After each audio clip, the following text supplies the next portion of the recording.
નમસ્કાર મિત્રો, પર્દાફાશમાં ફરી એકવાર સૌનું સ્વાગત છે ને હું છું ભૂપેન્દ્રસિંહ રાવલ. મિત્રો, આપણા બંધારણની એક કલમ છે, એના વિશે આજે મારે તમને વાત કરવી છે. તો એ બંધારણની કલમ છે 51A(H), 51A એને કૌંસ બ્રેકેટમાં H. એમાં શું લખ્યું છે કે it shall be the duty of every citizen of India to develop the scientific temper, humanism and the spirit of inquiry and reform. ભારતના દરેક નાગરિકની ફરજ છે કે તે વૈજ્ઞાનિક અભિગમ, સાયન્ટિફિક ટેમ્પર, માનવતાવાદ અને જિજ્ઞાસા તથા સુધારાની ભાવનાનો વિકાસ કરે. એટલે મિત્રો, અમે આ કલમને શું કહેવાય સપોર્ટ કરતા હોઈએ છીએ. હવે આપણે ત્યાં સાયન્ટિફિક અભિગમ નથી. મોટાભાગના ભારતીયો ભલે સાયન્સ ભણ્યા હોય ને તો પણ સાયન્ટિફિક અભિગમ, જે સાયન્ટિફિક ટેમ્પર કહીએ ને, એ નથી હોતો. અને એના પરિણામ સ્વરૂપ એવું બન્યું છે કે 1929માં સીવી રામનને નોબેલ પ્રાઇઝ સાયન્સમાં મળ્યું હતું. ત્યાર પછી 96 વર્ષ વીતી ગયા. આજે સાયન્સમાં ભારતને એક પણ નોબેલ પ્રાઇઝ મળ્યું નથી. અને કોઈ કહે કે બધા ભારતીયોને મળ્યા છે, તો એ બધા જે ભારતીયો હતા જેમને સાયન્સમાં નોબેલ મળ્યું છે, પેલા હરિગોવિંદ ખુરાના અને બીજા એક બે જણને મળ્યા છે, એ ભારતના નાગરિકો નહોતા. એ અમેરિકન નાગરિકો હતા અથવા બીજા દેશોના. શાંતિના નોબેલ મળ્યા હશે, મધર થેરેસા, કૈલાસ સત્યાર્થીના અને ઇકોનોમિક્સના મળ્યા, પણ સાયન્સમાં નોબેલ નથી મળ્યું. કેમ કે સાયન્ટિફિક ટેમ્પરનો બહુ જ અભાવ છે ભારતના ભણેલા ગણેલા લોકોમાં, મંત્રીઓમાં, બધામાં. વડાપ્રધાન સુદ્ધા ગણીએ તો સાયન્ટિફિક ટેમ્પરનો અભાવ. આપણા કડી નિંદાવાલા સંરક્ષણ પ્રધાન રફેલને લીંબુ મરચા લટકાવા જાય, પૂજા કરવા ગયા હતા, એ સાયન્ટિફિક ટેમ્પરનો અભાવ.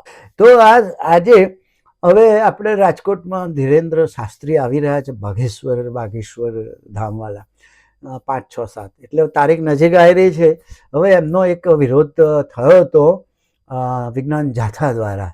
જયંત પંડ્યા સાહેબ વકીલ છે, બીજો અમદાવાદ રેશનલ એસોસિએશનના પિયુષભાઈ જે પણ વકીલ છે, એમના દ્વારા થયો હતો. એટલે આ એમનો વિરોધ થયો. હવે અને બીજા એક પરસોત્તમ પીપરિયા કરીને એક એ પણ વકીલ સાહેબ છે, એ સમાજ સેવક છે અને એ પણ બેન્કર છે. તો એ તો આસ્તિક છે. આસ્તિક હોવા છતાં એમણે ચમત્કારોનો અને અંધશ્રદ્ધાનો વિરોધ કર્યો. તો એ તો સરાહવાને લાયક છે. તો એ આ બધા વિરોધ કર્યો હતો. અને અમે જે રેશનાલિઝમને વરેલા લોકો છીએ, એવા લોકોએ એમને ટેકો આપ્યો હતો. તો એની બધી ડિબેટો બધી ચાલતી હોય છે અને આ બધું ચાલ્યા કરે છે. તો એમાં હમણાં એક ડિબેટ જોતો તો પરસોત્તમ પીપરિયા સાહેબ અને જગદીશ મહેતા કરીને એક પત્રકાર છે સૌરાષ્ટ્રના, એ બેની ડિબેટ હતી. અને હમણાં તો ટીવી ચેનલો તો મજા પડી ગઈ છે, પક્કા થઈ ગયા છે ટીઆરપી માટે. હવે એમાં જગદીશ મહેતા પત્રકાર છે, પણ એમને સાયન્ટિફિક ટેમ્પર નથી એમના, એવું મને લાગ્યું એમની વાતો પરથી. વૈજ્ઞાનિક અભિગમ ધરાવતા નથી. એમના વાતો પરથી એવું લાગ્યું કે વિજ્ઞાન વિરોધી હશે અને ચમત્કારોના સપોર્ટર હોય એવું લાગ્યું. કારણ કે એ ધીરેન્દ્ર શાસ્ત્રીની તરફેણમાં પુરુષોત્તમ પીપરિયાને ટીકા કરતા હતા, ટિપ્પણી કરતા હતા. ટીકા એટલે ટિપ્પણી, એમ આલોચના કરતા હતા.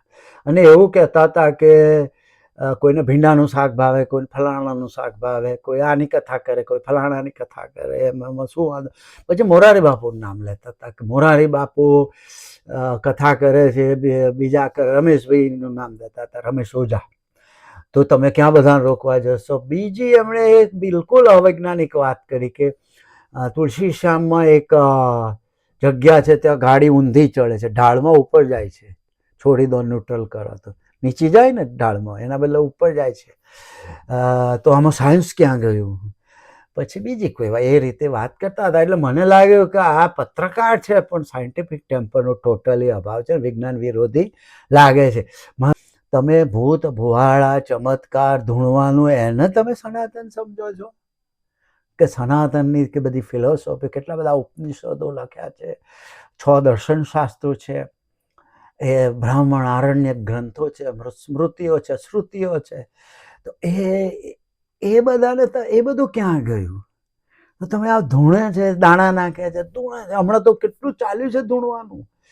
એક નાનું બાળક સિગરેટ ફૂંકતું ફૂંકતું ધૂણતું હતું, રોજ નવો ભૂવો આવે છે. તો તમે આ ધૂણે ચમત્કારની વાતો કરે એને સનાતન સમજો છો? તો તમારી સોચ ઉપર દયા આવે છે મને. તો મિત્રો, હવે હું ખુલાસો એ કરું કે અહીં કોઈ કથાનો વિરોધ નથી. અમે ટેકો આપનાર રેશનલ છીએ, છતાં પણ અમે એવી કોઈ કથાના વિરોધ નથી કર્યો. આ લોકો તો છે જ નહીં. અને પુરુષોત્તમભાઈ તો આસ્તિક છે, એમને તો મંદિરે બનાવેલું છે શિવજીનું, પણ છતાંય એમણે આ ચમત્કારનો વિરોધ કર્યો, તો એમને તો સરાહવા જોઈએ. આ જગદીશ મહેતાએ બંધારણ 51A(H) ની કલમ મુજબ સાયન્ટિફિક ટેમ્પરનો તરફેણ કરવી જોઈએ. એમણે પણ ધીરેન્દ્ર શાસ્ત્રી જેવા જે સાયન્ટિફિક ટેમ્પરને ખરાબ કરતા હોય લોકોનામાં, એમની ટીકા એમણે કરવી જોઈએ ઉપર. હવે એ મોરારી બાપુનો દાખલો આપતા હતા.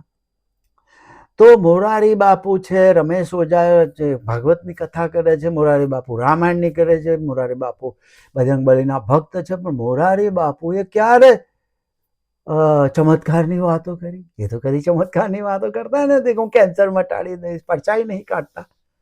એ તો સત્ય, પ્રેમ, કરુણાની વાતો કરે છે. એ તો બધાને જોડે લઈને ફરે છે.